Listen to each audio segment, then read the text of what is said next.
সালামু আলাইকুম। আমাদের সাথে আজ একই দিনে দুই ক্ষেত্রে অর্থাৎ মিডওয়াইফারি এবং ডিপ্লোমা উভয়ের 40তম স্থান যারা অধিকার করেছে তারা আমাদের সাথে যুক্ত হয়েছে। তো এই মুহূর্তে আমার সাথে যুক্ত আছে ডিপ্লোমা থেকে 40তম স্থান অধিকার করা আমাদের মুশফিকা ইসলাম। তো মুশফিকা, তোমাকে স্বাগতম জানাচ্ছি এবং একই সাথে অভিনন্দন জানাচ্ছি তোমার এই কৃতি সাফল্যের জন্য। তো মুশফিকা, প্রথমে যদি তুমি একটু আমাকে তোমার বর্ণনা দিতে, অর্থাৎ তুমি কত নম্বর পেয়েছো, তোমার মেরিট পজিশন কত ছিল, তোমার জিপিএ কত ছিল, তোমার বাসা কোথায় ইত্যাদি বিষয় আমার সাথে একটু শেয়ার করবে। আসসালামু আলাইকুম ভাইয়া, আমি মুশফিকা ইসলাম। আমার বাসা হচ্ছে বরিশাল পিএসপুরের ভান্ডারিয়াতে। আমার এসএসসি এবং এইচএসসি দুইটাই জিপিএ 5 এবং আমার চান্স প্রাপ্ত কলেজ হচ্ছে নার্সিং ইনস্টিটিউট মিডফোর্ড। আমার মেরিট পজিশন হচ্ছে 40 এবং আমার টেস্ট স্কোর হচ্ছে 128। 128। আচ্ছা, তো আমাকে যদি একটু বলতা যে তোমার এই যে সম্পূর্ণ জার্নিটা, অর্থাৎ যে জার্নিতে তুমি আসলে যেহেতু আমি দেখলাম যে তুমি ফার্স্ট টাইমার কোর্সে আছো, তো তুমি তো ফার্স্ট টাইমারই, রাইট? জি ভাইয়া। আচ্ছা, যেহেতু তুমি ফার্স্ট টাইমার এবং ফার্স্ট টাইমারই আসলে তুমি 40তম স্থান অধিকার করেছো এবং বেশ ভালো নাম্বার পেয়েছো, তো আমাকে যদি একটু বলতা যে তোমার আসলে নার্সিং এর জন্য প্রস্তুতি শুরু হয়েছিল কোন জায়গা থেকে বা কবে থেকে? ভাইয়া, নার্সিং এ আমার আম্মুর অনেক আগে থেকে ইচ্ছে ছিল, প্লাস আমার ফুপিদের এবং আমার পুরো ফ্যামিলি সাপোর্টে ছিল। এবং আমি আমার এক ভাইয়াকে বলছিলাম যে মানে একটা কোচিং এর জন্য, যখন আপনাদের পেজে কথা বলে আমাকে, তারপর আমি আপনাদের শুরু থেকেই আপনাদের সাথে ছিলাম এবং প্রিব্রেইনারে যুক্ত ছিলাম। এরপরে থেকে আপনাদের যে গাইডলাইন ছিল, বই দিয়েছেন, এই সবগুলোই পড়েছি আসলে। আচ্ছা, এটা তো তোমার হচ্ছে একটা বলা যেতে পারে ধারাবাহিক যেই পরিশ্রম বা হচ্ছে কিভাবে পড়েছো।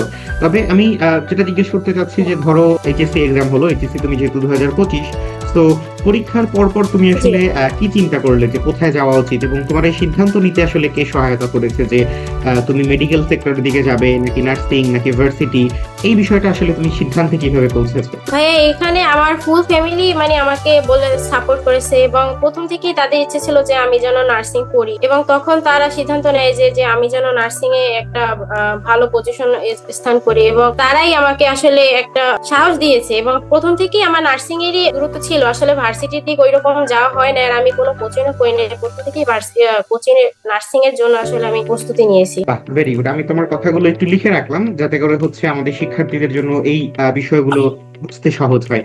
আচ্ছা, পরবর্তী প্রশ্ন তোমার কাছে যেটা আমি করতে চাচ্ছি সেটা হচ্ছে তোমার পরিবার থেকে সাপোর্ট পেয়েছো এবং সাধারণত আমরা বেশিরভাগ প্রশ্নের উত্তর এরকম পাই যে মেডিকেলের জন্য চেষ্টা ছিল, পরবর্তীতে আমি নার্সিং এ এসেছি, অর্থাৎ মেডিকেল সেক্টরে থাকার জন্য আমি হচ্ছে নার্সিং এ যুক্ত হয়েছি। বাট তোমার ক্ষেত্রে ভিন্নতা হচ্ছে পরিবার থেকে তুমি এই সাপোর্টটা পেয়েছো যে না, একজন সুদক্ষ নার্স হিসেবে তুমি প্রস্তুত হবে। আচ্ছা, এবারে যদি আমাকে একটু বলতে যে তোমার প্রিব্রেইনারের সাথে পরিচয় আসলে কিভাবে, লাইক কেউ তোমাকে জানিয়েছে কিনা, অথবা তুমি নিজে ভিডিও দেখেছো, বা কিভাবে তুমি আসলে প্রিব্রেইনারের সাথে কনভিন্সড হলে? ভাইয়া, আমি যখন নার্সিং এর কথা বললো তখন আসলে আমাদের এখান থেকে অফলাইনে করা সম্ভব না, কারণ অফলাইনের কোনো কোচিং তেমন নাই এখান থেকে। তাই অনলাইনে খুঁজতে খুঁজতে আমি ইউটিউবে আপনাদের কিছু ভিডিও দেখি, পরে দেখি যে আমাদের এই প্রিব্রেইনার থেকে ভালোই একটা সুনাম আছে। তাই সেখান থেকে পরে আমার এক ভাইয়ের সাথে আমি আলাপ করি, পরে ভাইয়া আরো খোঁজখবর নিয়ে দেখে যে না, আপনাদের মানে এই প্ল্যাটফর্মটা খুবই ভালো। এরপর আপনাদের ক্লাস শুরু ওরিয়েন্টেশন আগেই আমি আসলে আপনাদের সাথে যুক্ত হয়ে গেছি। তখন থেকে আমার ভাই বলতেছে যে না, এটা ভালো, তুমি তাহলে এইটা জয়েন হতে পারো। এরপর ভাইয়া আপনাদের বিব্রেনারে কোর্স কিনি, এরপর থেকে এরকম ইউটিউবে দেখেই আসলে জানা, নিজে নিজেই মানে খুঁজেছিলাম। তুমি বললে যে তোমার অফলাইন ছিল না দেখে তুমি হচ্ছে অনলাইনের দিকে ধাবিত হয়েছো। আচ্ছা, তুমি অফলাইন না থাকা সত্ত্বেও তুমি যেহেতু অনলাইনে এসেছো, তোমার কাছে কি মনে হয়েছে যে অফলাইন কি আরো বেটার হতো নাকি অনলাইন তোমার জন্য সব থেকে বেস্ট হয়েছে?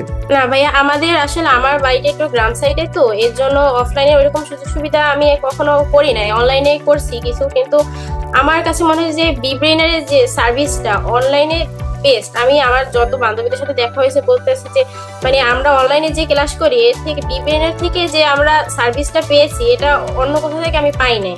আমি আরো অনেক কিছু অন্য মানে একাডেমিক লাইফে অন্য কিছু কিছু অনলাইন প্ল্যাটফর্মে যুক্ত হয়েছিলাম, কিন্তু বিব্রেইনের যে সার্ভিসগুলো পেয়েছি ভাইয়া, ওই রকম সার্ভিস আমি আসলে অন্য কোথাও থেকে পাইনি। আচ্ছা, ঠিক আছে। সার্ভিসের কথা যেহেতু বললে, তো সার্ভিসের দিক থেকে তোমার আসলে আমাদের কোন সার্ভিসটা সব থেকে বেশি পছন্দনীয় ছিল এবং মনে হয়েছে যে না, এই সার্ভিসটার কারণে আমার চান্স পাওয়া অনেক সহজ হয়েছে? ভাইয়া, এককভাবে কোনো সার্ভিসের কথা আসলে এখানে বলা মানে আপনাদের সবার ক্লাস, তারপরে যে এক্সাম গুলো আপনারা নিতেন, তারপরে পিডিএফ দিতে মানে ফুল, মানে এটা আসলে একদিক থেকে বলা যায় না আসলে। মানে ভাই আপনাদের ক্লাসগুলো খুব ভালো লাগতো, প্লাস এক্সাম নিতেন, তারপরে আমাদের পিডিএফ দিতেন, তারপরে আমাদের যে অ্যাডভাইজার ভাইয়া বা আপুরা ছিল তাদের আমরা যখনই নক করেছি যে কোনো বিষয় আমরা সবসময় তাদের পাশে পেয়েছি। আচ্ছা, ঠিক আছে। আহ, হ্যাঁ, এটাই আসলে তোমার থেকে শুনতে চাচ্ছিলাম যে আলটিমেটলি আমাদের সার্ভিস নিয়ে তোমরা আসলে কতটা সন্তুষ্ট। আচ্ছা, এবার যদি একটু জিজ্ঞেস করি, আমাদের তো বেশ কয়েকটা স্পেসিফিক বলা যেতে পারে খুবই গুরুত্বপূর্ণ ফিচার ছিল যেগুলো আমরা তোমাদের সামনে উপস্থাপন করি, যেমন আমাদের ডাউট সলভ, তারপরে হচ্ছে আমাদের স্পেশাল এক্সাম সিস্টেম। তো এই বিষয়গুলো যদি একটু শেয়ার করতে, যে তোমার কাছে কোনটা সব থেকে বেশি ফেভারিট ছিল, আমাদের এক্সাম সিস্টেম নাকি ডাউট সলভ না অন্যান্য বিষয়গুলো? ভাইয়া ডাউট সলভ তো ছিলই, প্লাস এক্সাম সিস্টেমটা খুবই ভালো লাগছে আমার কাছে, কারণ এটার মাধ্যমে আমরা আমাদের মানে যে দুর্বলতাগুলো ওইগুলো বের করতে পেরেছি। আমি প্রথম প্রথম তো ভাইয়া আমি এক্সাম দিতাম, কিন্তু মানে দেখতাম যে সবাই প্রথমে, আমার মেরিট পজিশন খুবই পিছনে থাকতো। আমি ভাবতাম যে কিরকম কি, মানে আমি তো দিতেছি পড়তেছি কিন্তু পারতেছিলাম না। এইভাবে মানে আমার নিজের একটা কি হয়েছে যে না আমার এটা আরো ভালো করতে হবে। এবার প্লাস আমাদের এক্সাম সিস্টেমটা আমাদের খুবই সাহায্য করেছে এই আমার জার্নিতে। আচ্ছা, আমরা কিন্তু তোমাদের এক্সাম সিস্টেমে যেটা সব থেকে গুরুত্ব সহকারে রেখেছি সেটা হচ্ছে ব্যাখ্যা। আমরা দেখবা যে আমরা তোমাদের জন্য 50 মার্কের এক্সাম এবং একই সাথে হচ্ছে ব্যাখ্যা সবকিছু মিলিয়ে তোমাদের জন্য আমাদের সর্বোচ্চ চেষ্টা ছিল। আচ্ছা, এবার যদি একটু আমাকে তুমি বলতা, যেহেতু হচ্ছে তুমি ফার্স্ট টাইমার কোর্সে ছিলা, তার মানে তুমি হচ্ছে আমাদের ফুল কোর্সের শিক্ষার্থী, তো তোমার কাছে কি মনে হয়েছে আমরা তোমাদের থেকে যেই পেমেন্টটা নেই বা হচ্ছে যেই পারিশ্রমিকটা তোমাদের থেকে আমরা গ্রহণ করি, সেটা আসলে তোমার কাছে কি মনে হয়, যেটা আসলে অর্থী কিনা বা হচ্ছে এটা যথাযথ হয়েছে কিনা, বা তুমি এটা থেকে পরিপূর্ণ সার্ভিস তুমি এখান থেকে পেয়েছো কিনা তোমার চান্স পাওয়ার জন্য? জি ভাই, আমার কাছে তো এটা পুরোই অর্থী মনে হয়েছে। প্লাস আমাদের যে আপনারা বই গাইড দিয়েছেন, এরপর আপনাদের যে মানে পরিশ্রম গুলো, আপনারা যে ক্লাসগুলো আমাদের নিয়েছেন, এটা খুবই অর্থী। এবং আমার কাছে মনে হচ্ছে এটা খুবই কম একটা এর থেকেও বেশি অনেক প্ল্যাটফর্ম আছে এর থেকেও বেশি। প্লাস আমার এক বান্ধবীও সে এর থেকে বেশি দিয়ে করেছে, করার পর সে পারে নাই দুর্ভাগ্যবশত। এরপরে এখন আবার আমাদের বিবেনের সেকেন্ড টাইমে যুক্ত হয়েছে। সে আমার কাছ থেকে শুনেছে মানে যে আমরা এরকম করেছি, পরে সে সেকেন্ড টাইমে যুক্ত হয়েছে। এবং আমি বলেছি যে আমাদের বিবেনের যে অনেকেই বলে যে এত টাকা, মানে টাকা আসলে ভাইয়া এটা খুবই, তারা যদি যুক্ত না হয় তাহলে তো বুঝবে না। আসলে আমার কাছে খুবই অর্থী মনে হয়েছে, এটা আরো কম মনে হয়েছে, যে আরো চাইলে আপনারা বেশি নিতে পারতেন। এবং আপনারা যে যারা পারে না, হয়তো কারো সমস্যা থাকে, তাদেরও তো আপনারা সবসময় খেয়াল রাখেন যে না পারলে আমরা এরকম কম টাকা ব্যয় দিয়ে করতে পারি। এটা আসলে আমরা সব সময় চেষ্টা করি যাতে করে হচ্ছে একজন শিক্ষার্থী তার কি কারণে সে হচ্ছে নার্সিং এ যুক্ত হবে এই জিনিসটা যেন তার মাথায় থাকে। অর্থাৎ সে যে এখানে শুধুমাত্র টাকা দিয়ে চেষ্টা করতেছে বা টাকা দিয়েই সে চান্সটা নিয়ে নিচ্ছে এমন না। তার ক্ষেত্রে ব্যাপারটা এরকম হয় যে সে হচ্ছে একটা নির্দিষ্ট ইনভেস্ট সে তার নিজের উপর রাখবে, এবং যখন তোমার কাছে থাকবে এটা মাথায় থাকবে একটা চিন্তা যে না, আমাকে এই যে আমি টাকাটা, আমার এত কষ্টের টাকা কিংবা এত কষ্টের পেমেন্ট আমি সেখানে করেছি, এখান থেকে আমার একটা চান্স নিয়ে নিতে হবে, তখন অটোমেটিক ভাবে এটা কিন্তু আলাদা একটা প্রেশার, তুমি একদম এটা বলতে পারো যে এটা একটা আলাদা প্রেশার। এবং এই টাকাটা কিন্তু আমরা তোমাদের জন্যই কাজে লাগাতে পারি, যে এই পেমেন্টটা দিয়ে আমরা কিন্তু তোমাদের জন্য নিত্য নতুন অসংখ্য জিনিস, এবং দেখা যাচ্ছে আমরা আমাদের কমিটমেন্টের জায়গা থেকেও আর অনেক বেশি কিছু দিতে পারি, কারণ আমরা তোমাদের থেকে সেই জায়গাটা তৈরি করতে পেরেছি আলহামদুলিল্লাহ। আচ্ছা, এবারে আমি একটু তোমার থেকে জিজ্ঞেস করবো যে তোমার যারা পরবর্তী, তুমি ইতিমধ্যে বললে যে তোমার বান্ধবী ইতিমধ্যে তোমার থেকে শুনে সেকেন্ড টাইমার কোর্সে ভর্তি হয়েছে, তো এরকম তোমার অন্য কোনো ছোট বোন কিংবা হচ্ছে বান্ধবী যারা হচ্ছে এবার পারেনি, তাদের উদ্দেশ্যে তোমার কোনো বার্তা আছে কিনা যে কি করা উচিত তার আসলে চান্স পাওয়ার জন্য?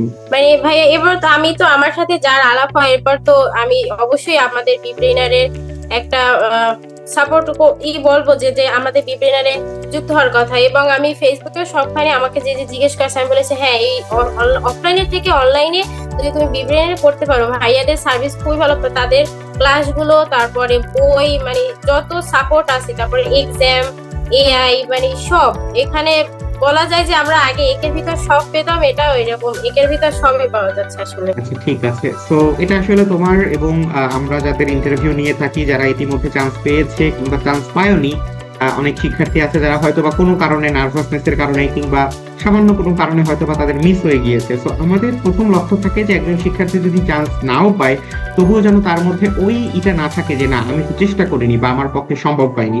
এই প্রেশারটা কিন্তু আমরা তোমাদের উপরে দেওয়ার চেষ্টা করি। যাই হোক, তোমাকে অসংখ্য ধন্যবাদ আমার সাথে যুক্ত হওয়ার জন্য। এবং আমি সম্ভবত তুমি হচ্ছে একটু শাই ফিল করছিলে যে কিভাবে ইন্টারভিউতে অংশগ্রহণ করবে এবং হচ্ছে কিভাবে তোমার কথাগুলো শিক্ষার্থীদের উদ্দেশ্যে বলবে। বাট আমার মনে হয় তোমরা যারা স্মার্ট স্টুডেন্ট আছো তোমাদের উচিত আরো বেশি প্রথম থেকেই নিজের স্কিল বৃদ্ধি করা। অর্থাৎ এটাই তোমার শুরু। লাইক এইটা তুমি হচ্ছে ওয়ান টু ওয়ান একটা কথা আলোচনার মধ্যে ছিলে, আগামীকালকে আরো কয়েকজনের সাথে যুক্ত হবে, এভাবে করতে করতে তোমার স্কিলটা আস্তে আস্তে করে বৃদ্ধি পাবে। তো এই স্কিলটা বৃদ্ধি যত হবে তত তুমি হচ্ছে নিজেকে আরো বেশি এক্সপ্লোর করতে পারবা। ঠিক আছে? তো এটা আমাদের কিন্তু হচ্ছে আমাদের সাইড থেকেও একটা দায়িত্ব, তোমাদের সাইড থেকেও একটা দায়িত্ব। এবং এ কারণেই কিন্তু তোমরা যারা ভালো স্টুডেন্ট, যারা হচ্ছে ইতিমধ্যে খুব ভালো রেজাল্ট করেছে, তাদের থেকে কিন্তু আমরা শুনতে চাই যাতে পরবর্তী শিক্ষার্থী যারা আছে তারা তোমাদের থেকে একটা ভালো অনুপ্রেরণা, ইন্সপিরেশন নিতে পারে। ঠিক আছে? বুঝতে পেরেছো মুশফিকা? জি ঠিক ভাইয়া। আছে। তো তোমার কোনো যদি হচ্ছে সে থাকে, কিংবা হচ্ছে তোমার পরিবারের তোমাকে সব থেকে বেশি কে সাপোর্ট করেছে, তার উদ্দেশ্যে যদি কোনো বার্তা থাকে বা যে কোনো কিছু সংক্ষিপ্ত ভাবে আমাদের সাথে শেয়ার করে আজকের মতো আমরা বিদায় নিব ইনশাআল্লাহ। মানে আমার পরিবার এককভাবে ভাইয়া কারো নাম বলা যায় না, কারণ আমার পুরো ফ্যামিলি আমাকে ফুল সাপোর্ট করেছে। মানে আমার দাদু বাড়ি, নানু বাড়ি। সম্ভবত হচ্ছে যেহেতু ঝড় শুরু হয়েছে সব জায়গায়, তো সম্ভবত তোমার নেটওয়ার্কটাও এখান থেকে কেটে গিয়েছে। যাই হোক, আমি আমার মতো করে হচ্ছে তোমার থেকে বিদায় নিয়ে নিচ্ছি। পরবর্তীতে রেকর্ডেড ভিডিও থেকে তুমি অবশ্যই দেখে নিবে। তো সবাইকে বিদায় জানাচ্ছি আজকের মতো। আল্লাহ হাফেজ, আসসালামু আলাইকুম।